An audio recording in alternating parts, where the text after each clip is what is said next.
The video you're going to see today is a video I put together slightly reluctantly because recently in the private pilots aviation community there's a bit of a dispute and a bit of an argument about whether we should show the mistakes we've made, and if we are showing the mistakes we've made, what is the motive for doing that? Are we showing these mistakes to get some views, to get some hits and some likes and to get some attention? Or are we genuinely sharing these experiences to help others improve? Well, to be honest, this particular one I'm sharing because I think it may be useful to some people. The only reason I'm showing this video is to encourage private pilots like me to go out and get some flight instructor buddies. If you're going to go flying, and if you're going to go on your own, why not ask a flying instructor buddy to come with you? Just as a passenger maybe, just to share the flight and the cost of the flight, why not? And mainly, get their advice. I'm about to land in this Cessna 185 Skywagon amphibian, and I'm also about to make a really stupid mistake. I'm coming in a little too fast. I'm keeping some power on because I'm worried about the aircraft sinking. The trouble is, I should really have gone around, because I've missed the touchdown zone by a mile. As soon as my wheels touch the ground, I realise that I'm running out of runway ahead of me. To make matters worse, there's an imbalance in the braking efficiency, and the aircraft is pulling to the right. Added to that, my seat is a few inches too far back for me to really use the brakes effectively. I ask my co-pilot to apply brakes on his side too, and we stop the aircraft with literally inches of runway to spare. 3 weeks later, I'm back in Biscarrosse in the same aircraft with an instructor because I'm determined to get to the root cause of why I landed long and why I didn't go around. As I've mentioned in previous videos, the Cessna 185 Skywagon amphibian is a very heavy aircraft. It weighs 1.5 tons on takeoff, and it's more sophisticated and complex than the aircraft I usually fly.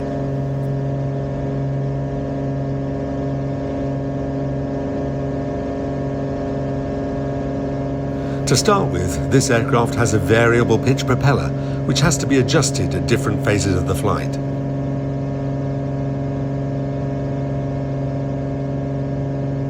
When conducting seaplane operations over the lake, we level off at 400 feet, which means we don't have much time to get things sorted before we're in our kind of cruise phase. And that cruise phase is not very long.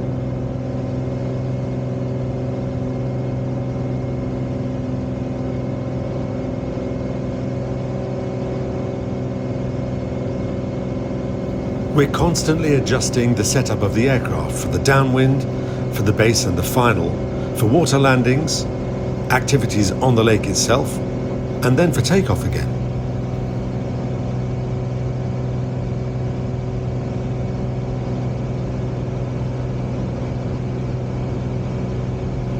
During our pre-flight briefing, I asked Francois, the instructor, to be extremely critical with me, not to let anything slip by, and I certainly got what I asked for. At times it felt like I'd never flown any kind of aircraft before.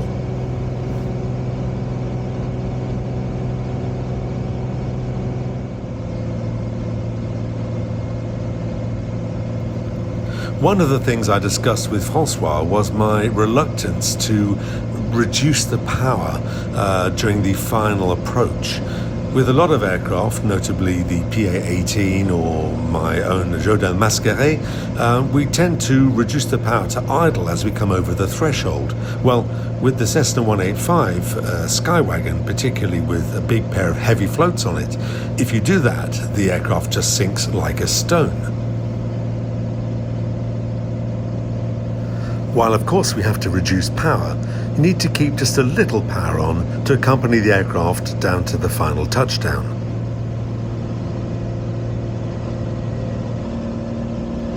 We'll see how I got on with that when we go back to land on the paved runway at Biscarrosse. But first I've got some glassy water landings to do.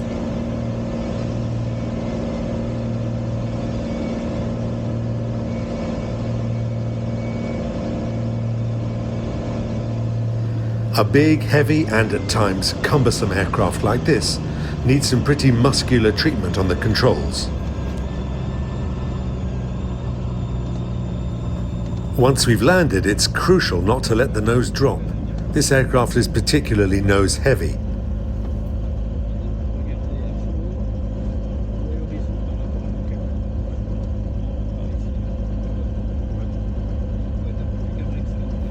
In total, we did 6 water landings and takeoffs. I won't show you all of them, just a couple of them. You really have to be pretty physical to get that yoke all the way back to your stomach to lift the nose until the aircraft has risen and it's on the step.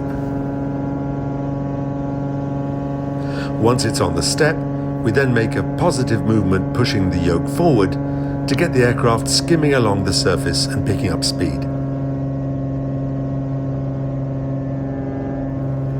Glassy water is sticky, so it takes longer to get in the air.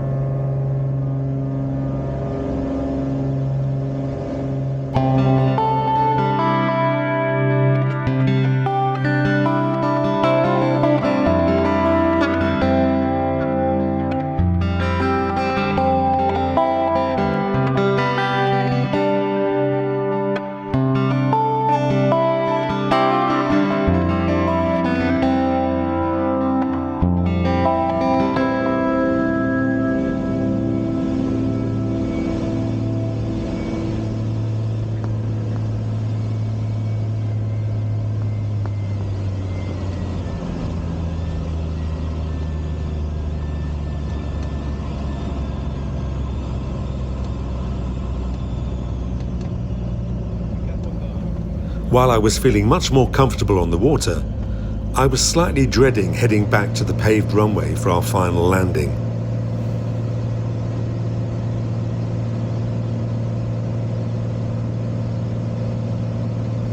So I get the gear down and start to prepare the aircraft for the landing.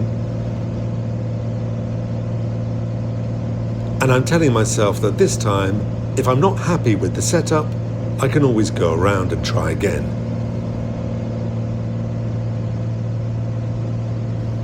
I don't want to land too fast, and I don't want to land too long. Francois has of course briefed me about the aiming point and the visual reference I should be aiming for. The trouble is, we both realise now that my seat is a little bit too low, and it's very hard to see over the instrument panel.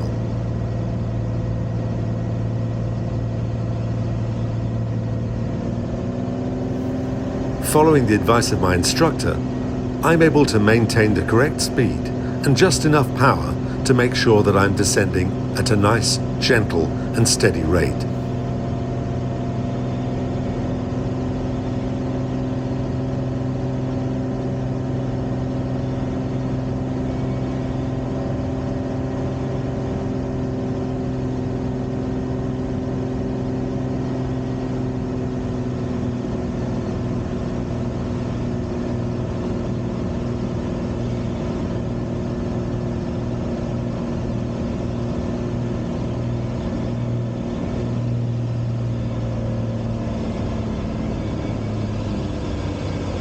I'm still landing a little bit long, but it's a huge improvement on the last time.